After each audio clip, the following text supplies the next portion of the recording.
Salutations and welcome back to Let's Play Tales of Phantasia. And welcome to the year 4352, 50 years ahead of the game's beginning. This is Edgar. We are currently standing in what used to be the town of Totus. It's been rebuilt in the last 50 years, and has also been renamed Miguel, after Clissa's father. If you somehow missed Mecha Blade in the past, you can pick it up in Miguel from the southwestern house. Clissa's old house also has an NPC that can teach you Flare Talon for 20,000 gold, but it uses dual kick, so it's not useful at this point in the game. Harrison Ford will mention that Chaos and his armies tend to stay away from South Euclid. This is for plot purposes only. You'll still run into plenty of random battles outside the walls of the town. So, Harrison Ford is going to bugger off to Venia to arrange transport for us to reach Alvanista. The game will hand control of your party back to you, and will inform you that even though you now have 5 party members, only 4 of them can be active within the party, and as a lead character, you must have Cliss in your party at all times. Now that we have control, let's take a quick look around Miguel. In the past 150 years, seems the gondola man has retired but will blab on about wanting to go fishing. There's fish in the water right there, old chap. You must be a half-elf. Speaking of buying things, you want to head to the south, where you can find this solitary NPC. This NPC will sell you the largest food sack in the game, and you're going to want to fork out the 30,000 gold to get your grubby mitts on it. For those who remember, the food sack we started the game with could hold 200. The one Linus's wife gave us for free could hold 2,000. This one can hold 20,000, and all of the food sacks work in tandem, meaning we can now have up to 22,200 food to go. This will be extremely useful in future parts of the game. That's quite a statue. Anyway, head over to the merchant in the item store and examine the wares.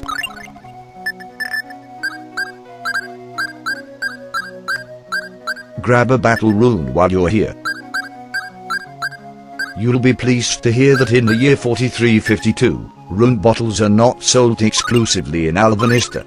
Pretty much every town and city in the world can sell you them.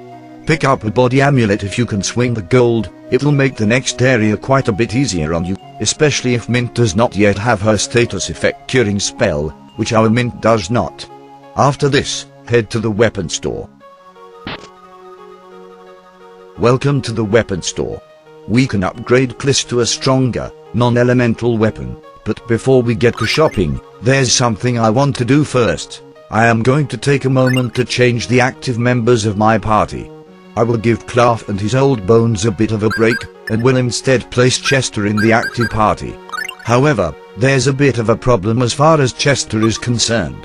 If you look at his stats, you'll notice that compared to the rest of your party, he's incredibly low level. This is because his stats aren't exactly the same as when you were separated from him at the start of the game. Because his level is so much lower than the rest of the party, a lot of players will take one look at this and think that he's useless. I am here to tell you that he is not. Grab a composite bow from the merchant. It's very cheap at only 3,000 gold. I don't care what you people think of Chester's incredibly low level and low stats. I think the numbers here will speak for themselves. Thing is, bows are the strongest weapons in the game, beating melee weapons out by a rather large margin. In addition to having what are the hardest hitting weapons at his disposal, Chester is of course ranged just like Archie and Claff, except that he doesn't use mana, and is essentially free damage. Equipping him with a battle rune just makes his arrows all the more potent. Throw a black onyx on him as well, it will help him survive his early levels. You can also make use of Mint's barrier spell to boost his defense in battle. As for Cliss, I prefer the Damascus sword. It's a much more balanced weapon than the glaive you can also buy from the vendor. Now that our weapons and shit are sorted, let's head into form. Obviously, you will want Cliss at the front of the party as is standard, but you're going to want to put Chester right behind him, because unlike Claff and Archie, Chester isn't using magic, and while that does mean he is free damage, it does mean he has a maximum attack range. Just be aware that without Claff in your party, you're going to have either Mint or Archie at the very back end, which means that things can get painful for you if you are ambushed. These are the trade-offs for your early investment in Chester. And he is an early investment, having the second highest draw damage potential in the game, behind only Kliss. And considering that Klaff and Archie both use magic, and that Kliss has all sorts of skills at his disposal, having the second highest draw damage potential is no small feat for a guy with no skills whatsoever, who simply learned how to use a bow to hunt. So, as you might expect, the enemies are completely different in this time period. We have dino bugs floating in the sky, as well as oozes that look remarkably like mercury. Never mind that though, take note of the damage Chester's arrows are dealing. About the same as Kliss's tiger teeth strikes, despite the level difference. Chester has gained a level. Chester has gained a level. Chester has gained a level. He'll level up incredibly quickly, and if you are playing the later versions of the game, he will even level grind himself every time you sleep at an inn, to catch up to the rest of the party. I know it sounds like I have a hard-on for Chester, and frankly I do. He's too damn good for people to pass up the way they do. Chester has gained a level. Chester has gained a level.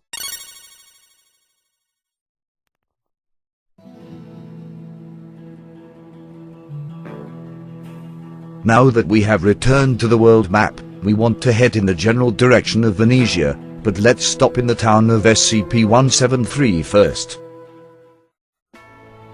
This place sure looks different from the year 4202, but if you can recall the second installment of this Let's Play, the town looked much like this. There is however something we want to do here. If you head directly north through the town, you will find that like Alvanista, Euclid has a castle. And not only does it have a castle, it has a Coliseum. You can enter the Coliseum anytime you want, it's free of charge, but you will be fighting with only Kliss, and to be victorious, you will need to beat 8 enemies in combat back to back, as well as a boss that you must also fight with Kliss by himself. Dying in the Coliseum is not a game over, you will simply be dragged off to a separate section of the castle to recover from your injuries. It's very unlikely that you'll beat the Coliseum challenge at this point in the game. That said, we do want to enter right now, because we have Chester in our party, and we can get something extremely good for him.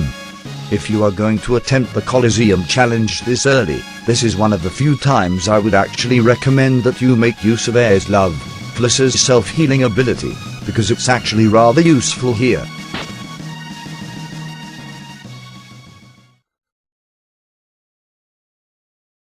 And welcome to the Coliseum. I ask you all, what is beneath your feet? If you answer sand, then you clearly won't understand any references to Jupiter's cock or Juno's cunt. Cock and ass and whatnot. So, the first enemy will be a bugbear that we will kill in a single hit. The second enemy will be an upgraded squid, and it can drop a question mark bow, and that question mark bow is the reason we have come here.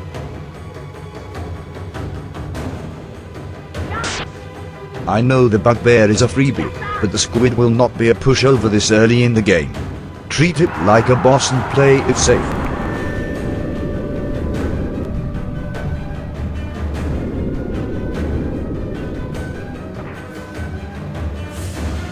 Release the Kraken! If you bought a glaive from the town of Miguel, you can simply Fury Slash your way to victory against this squid, because Fury Slash in conjunction with the polearm will outrange his tentacles.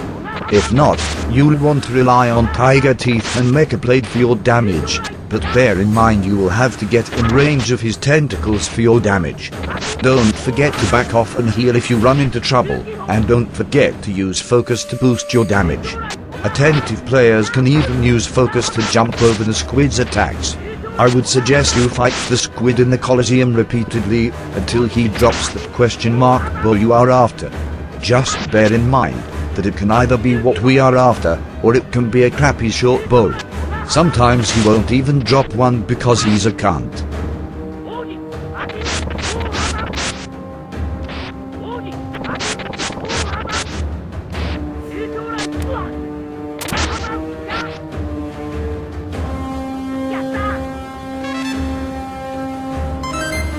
I will talk about the Magma Rift skill we just picked up a bit later. So, you can continue fighting at this point if you wish, or you can simply let the next enemy kill you. Let's see if I can defeat it. It's a powerful enemy at this point in the game.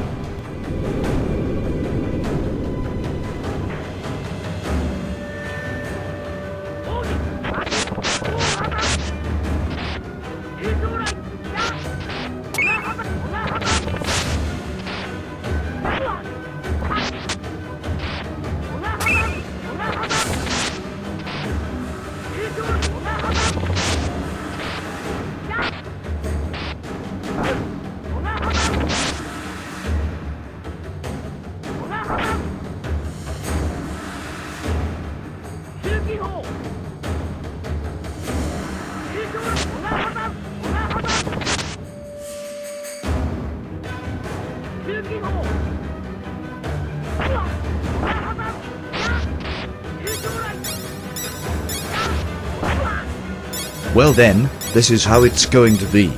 Defeated by a plant lady. Such is life. Losing in the Coliseum will bring you to this area of the castle, with the party crowded around the bed you are resting in. Chester will waste no time in telling you you got your butt kicked, and Clark will encourage you to try again when you're stronger. Mint and Archie are no doubt swooning over how much of a manly man you just were by fighting in the Coliseum. You will have control of the party again very quickly. So, if the squid played nice and dropped a question mark bow, you will want to burn a rune bottle to identify it immediately. If it's a short bow, then go and try the Coliseum again. If you're lucky, it will be a wave spread. The wave spread is a water elemental bow. The water element part is not really important. What's important are two other things about it. Equip it on Chester immediately, and you'll notice his attack power is now over 900 if you have a battle rune equipped. This guy has gone from 27 to 911 in one installment. Not bad, I say. It gets better than that. Not only do his arrows now do an absolute fuck ton of damage, he even fires 2 of them with every attack. Are you starting to see why I called him an early investment, boys and girls? Quite a few of Chester's bows will fire 2 arrows at once, including the strongest one in the game. Other special bows will either make his arrows glow blue, or will drain a small amount of HP from Chester to up the damage. There is also a bow that will raise his accuracy to impossible levels, but for the moment, the wave spread and its double firing ways will serve us beautifully. Anyway, let's head into the weapon and armor store. I should have done this before trying my hand in the Coliseum, but I forgot because I am a complete idiot. Holy cloaks are stronger than mithril meshes, but I would advise you to pick up mithril meshes instead. Not only are they less expensive, they will make you immune to the light element, which will be rather useful for an upcoming dungeon. Also, if you do not have a pair of jet boots, you will need to buy a set, because they are going to be mandatory. You will be unable to complete the dungeon without them. I'll duck into the item store next and stock up.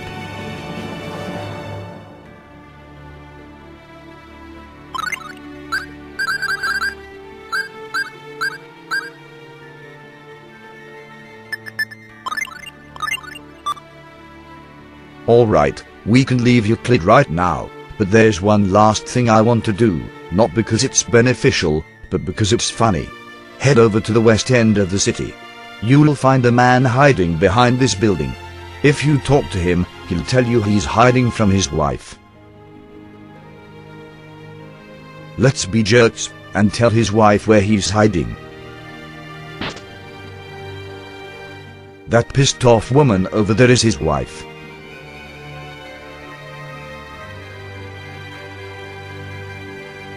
Remember, this won't affect anything. This is just a chance the game gives you to be a complete prick. Let's go have a look.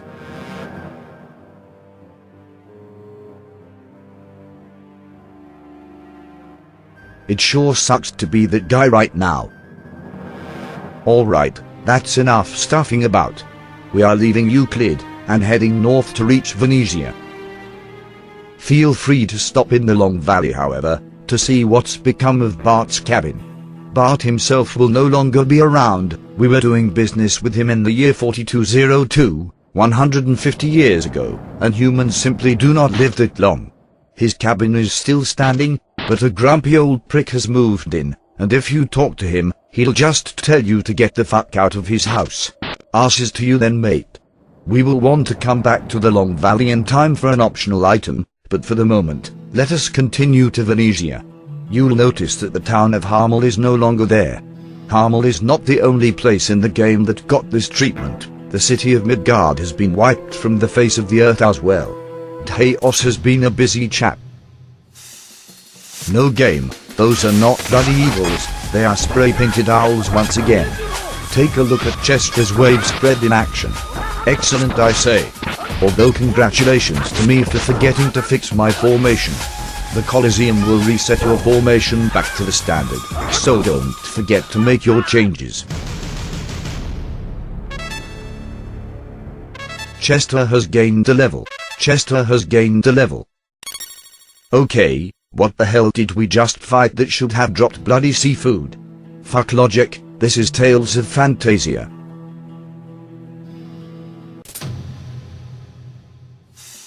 I'll show Magma Rift on these dark vines. It's rather powerful, it will summon a column of lava, and plus will follow it with a stab. Chester has gained a level. Let us head into Venetia. You'll notice that in the past 150 years, Venetia hasn't really changed very much at all. Simply head through the city to the docks. We want to meet Harrison Ford at the boats. You can find Harrison Ford at the southern dock talking to the captain of the boat, but if you head to the north end, you will see that the gondola is absent. Surprise, surprise, he's too bloody busy talking about fishing down in the town of Miguel. But I digress. Let's go see what Harrison Ford is doing.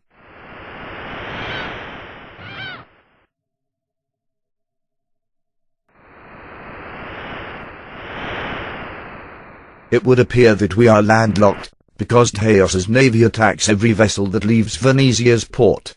Not to worry, Harrison Ford will think of another way for us to reach Alvanista.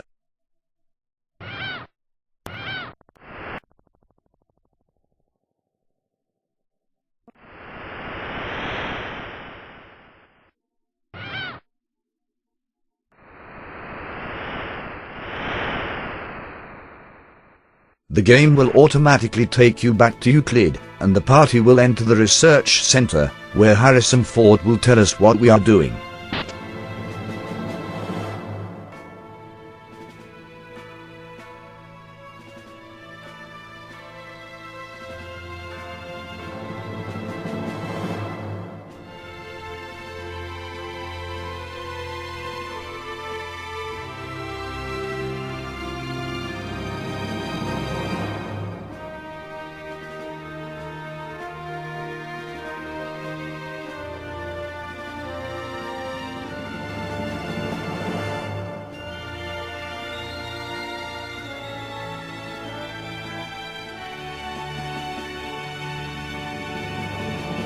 In the research center, we meet Dr. Livingston.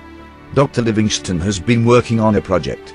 The project is these 4 machines. These are the airbirds, and theoretically, a person can ride on one of them to fly around, much like Archie's broom. The bad news is that they are not very powerful, and will not be able to fly us all the way to Alvanista. Dr. Livingston does know of a way to boost their power. South of the town of Miguel, there is a cave, and residing in that cave is the spirit of electricity, Volt. Volt should be able to provide the airbirds with the power boost they would need to fly around in the skies forever, but Dr. Livingston will mention that this seems to be a dead end, as the art of contracting and summoning spirits has been lost to time. Not to worry, Booksmacker to the rescue. Clark of course has the ability to contract with Volt, and that is our next objective. Contract with Volt, bring him here, and have him power up the airbirds and Archie's broom. Dr. Livingston will give Clark the Sardonyx ring. It will be required to make the contract. The Sardonyx ring is your typical element-absorbing ring, and as you might expect, it will allow Clark to absorb the thunder element. So, we have our objective. Let's move out. Volt's Cavern isn't too far from Euclid. Simply head through the canyon, and around the mountains west of Miguel.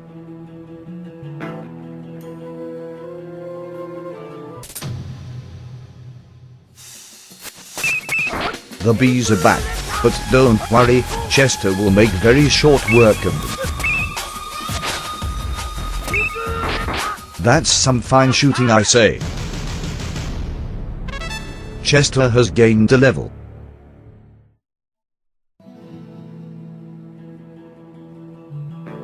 You know, this sign has been here in every time period.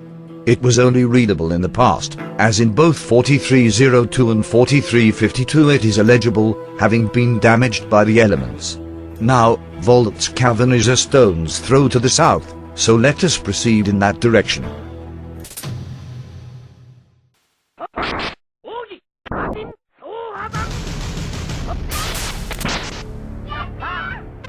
Chester has gained a level. How many is that now? I've managed to lose count. This is Volt's Cavern here, but right next to it is a solitary building. You might recognize it. This was Turnix Morrison's home. Why don't we drop on inside and see what the bugger has been doing?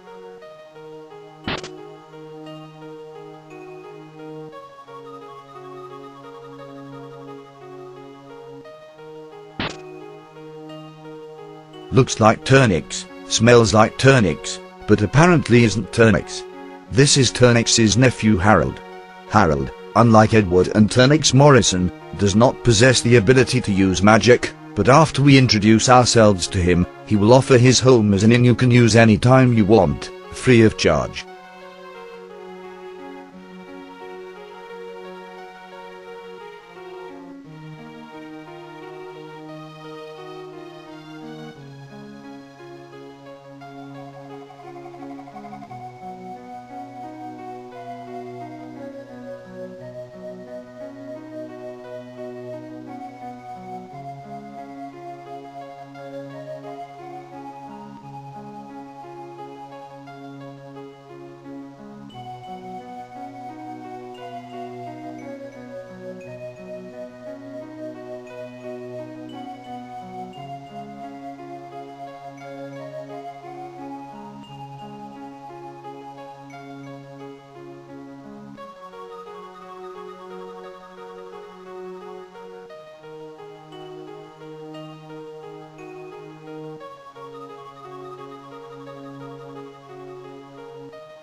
Feel free to rest here before you head into Volt's Cavern.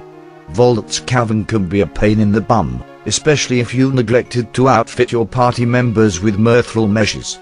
By the way, there is a chest through one of the windows, and it contains a mystical rune, but it's impossible to reach without hacking the game.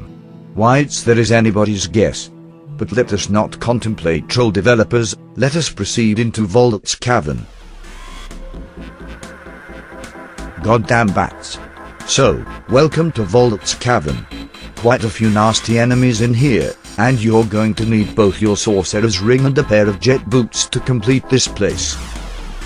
Start by heading north. The encounter rate is quite high, as you can see. Dino bugs are plentiful in the cavern, and you will also find more terribly named skeletons, as well as the new incarnation of the wizard with the creepy-ass hat. Let's cover them one by one. Skulls are actually rather dangerous, as they can mess classes shit up very quickly with their counter-attack, so be cautious when you fight them.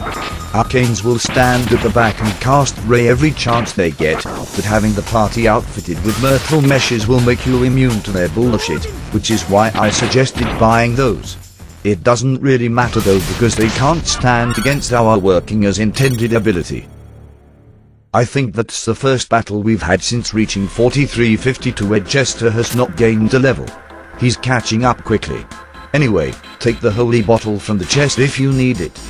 Next, head through the door on the north to be outside, with a pair of chests, each one containing a lavender. Now head back into the cavern proper, and take the western exit. Another pair of chests, one of which contains a life bottle, and the other a shield ring. a brand new item that we have yet to encounter. The shield ring is equipable on anybody, but you'll want one for everybody who is not Klus, because Klus is the only character able to wield an actual shield. The other characters are already capable of blocking without a shield, simply by using their actual weapon, but the shield ring will boost their defense by a nice amount, and it's the only thing they can equip in their shield slot, making it an endgame item. I've thrown mine on Chester, but you'll probably want to put it on the caster at the back, so most people will give it to Clav. A hidden switch will shut this door if you try to head south, and since north was a dead end, we must now head to the east. You'll find yourself back outside. For those of you wondering, no, I still do not like these fucks and their creepy hats. Chester has gained a level. Occasionally, skulls will drop a question mark weapon. The question mark weapon can become either a long sword, or another variety of sword called the dragon tooth. The dragon tooth sword is really just an elaborate rapier, having about 800 stab, but bugger all in the way of slice. Anyway, here we have a locked door, as well as an inactive power generator. We will need to activate the generator to unlock the door, and your sorcerer's ring will perform this function. Firing the sorcerer's ring will unlock the door, but only for a moment. The generator will run out of power rather fast, so zip on through the door. Volt flies are a new enemy. As you might expect from the word volt in their name, they will absorb the thunder element. Strangely, they also absorb fire, so that rules magma rift out. Not to worry, Chester will handle these easily as well. Chester has gained a level. The door is locked, so we will have to head south down the corridor. First though, grab the Grimorium from the chest. The Grimorium is a weapon for Clav, and if you have him in your party, go ahead and equip him with it immediately. Since our Clav is having a rest, I will do so later. Mecha Blade continues being a top tier double art.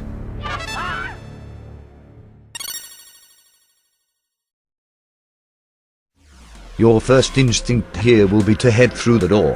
Do not do this, there is a secret passage to the left which you can walk right through. Do so, and then step on the very elaborate switch. The door will shut and lock behind you, and I just saved you a whole lot of grief. Nothing but a dead end through the first door, so proceed to the east. Once again you will find yourself outside. There is a cave entrance off to the east, and it will bring us to the room where we found the shield ring. There was a chest we couldn't reach, so let's head that way. For some reason, the skulls are not counter-attacking today. Chester has gained a level.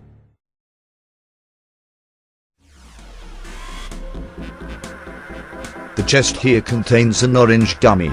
Now, if you forgot to step on that elaborate switch, and have the door locked behind you, head north through the door here. You are going to have to go all the way through Volt's Cavern again in order to step on it, otherwise you will be unable to proceed at all.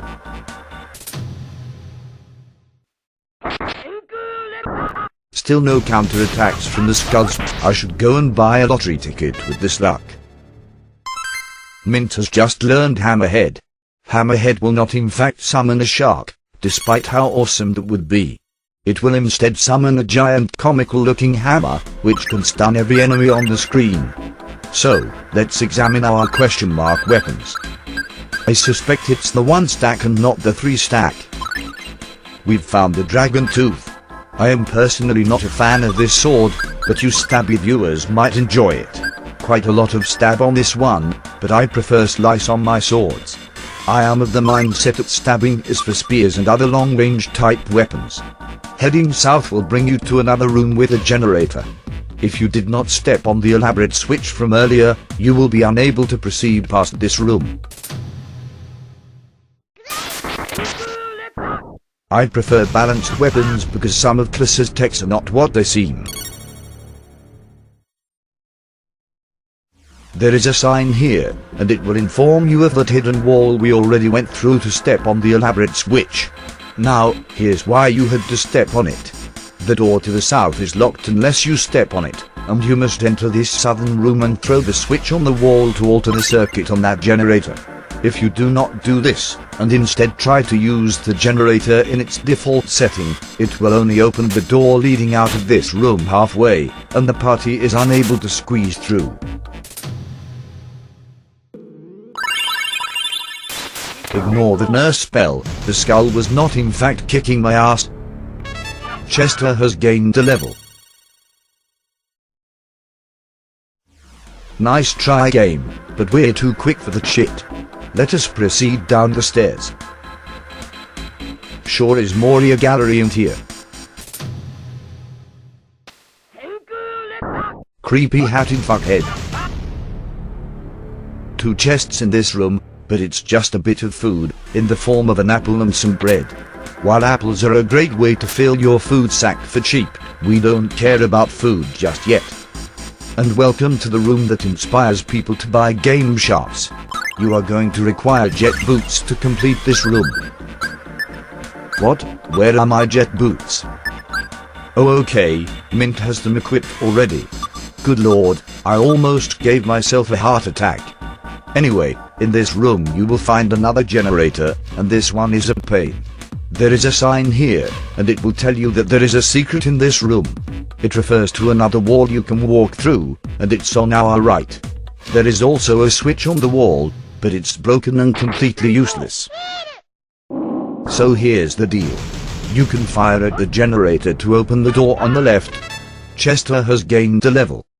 As I was saying, you can fire at the generator to open the door on the left, but even with the jet boots, you will never make the run in time before the door shuts on you. You can make the run to the door on the right, and you will want to do so for a good reward. Working as intended as always.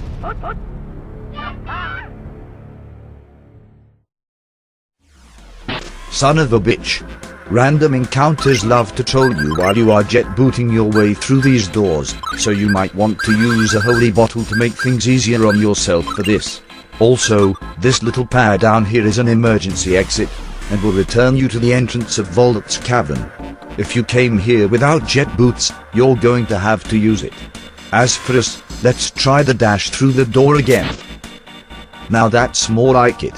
You will find 2 doors to your north, but the one on the left can't be reached from here. There is an invisible barrier blocking you from reaching it. You will find another door in this area. Head through it to find a switch on the wall.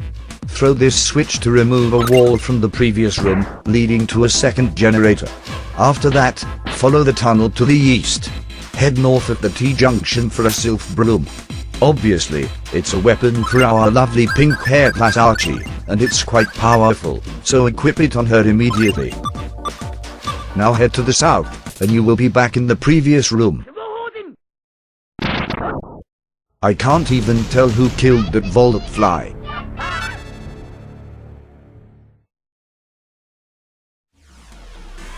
Make sure you grab the sylph broom, because this door locks behind you, and you'll have to make the dash again if you forgot to pick it up. Now head to the southwest end of this area. The wall blocking us from this generator is now gone, and we will use this generator, not the first one, in order to make it through the other door. You will need to press the switch in here to change the circuit. It will last longer than the default setting, giving you ample time to make the dash. Here's to no random encounters. Fuck my life.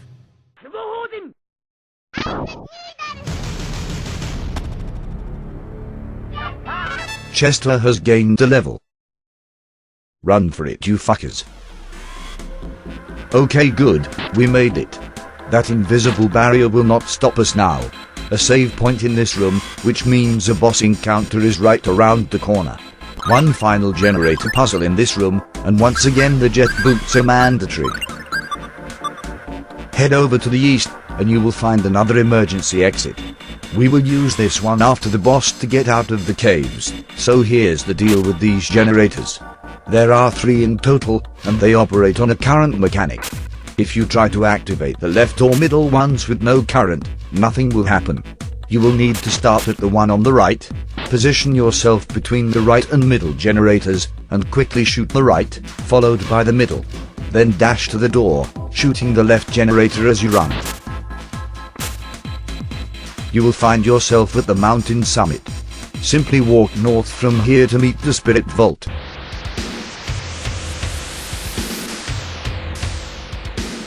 This is Vault. Bring Clark into the party for Maxwell, he's your main weapon once again.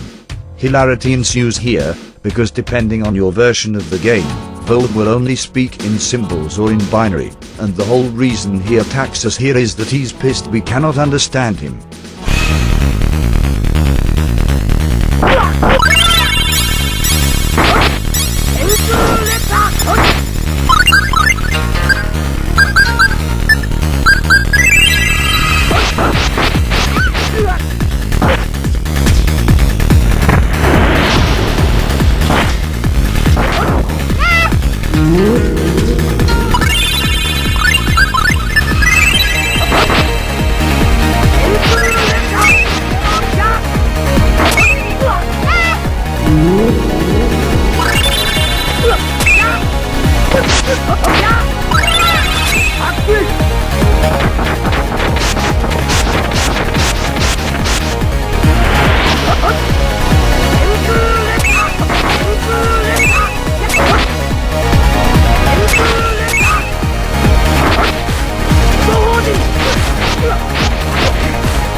Chester has gained a level, and do note that Vault dropped a jade ring.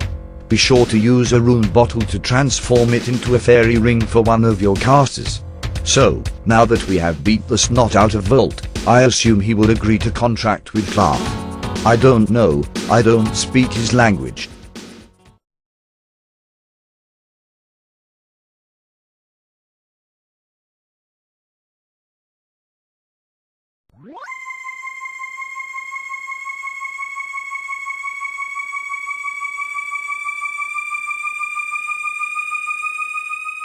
Apparently it worked, and Clark has some more boom boom in his bling bling.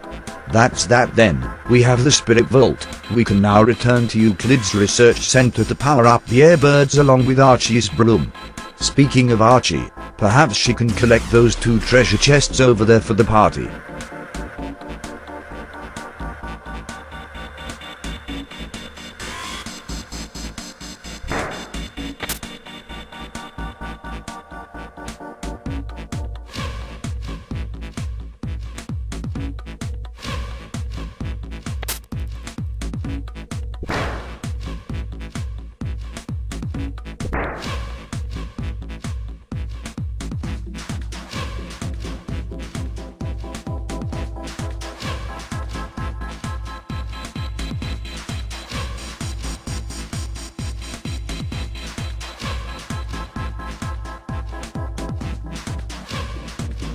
Somebody has a crush on Chester. Anyway, Archie nabbed another jade ring as well as a question mark armor from those 2 chests. Let's go and sort everything out. We have 2 jade rings to transform into fairy rings, which will have Archie, Mint and Clark all sorted in that respect. Remember, fairy rings are an endgame item. Archie herself will perform best with a mystical rune and fairy ring combo, but Mint and Clark get extra stuff, like the diamond ring we already have for Clark, so how you equip your casters is up to you. Now then, the question mark armor will transform into a star cloak. You could have bought these from Euclid's merchant, so we just saved quite a bit of gold. Clisson Chester cannot equip star cloaks, it's a spellcaster specific set of armor, so I'd encourage you to throw it on whoever's at the back. In our case, Mint can enjoy her new threads. We need to leave Vault's Cavern, so let's take an emergency exit out. It will plop you down unceremoniously at the entrance. So, we have accomplished our objective. I will meet you all back in Euclid's research center.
It is done.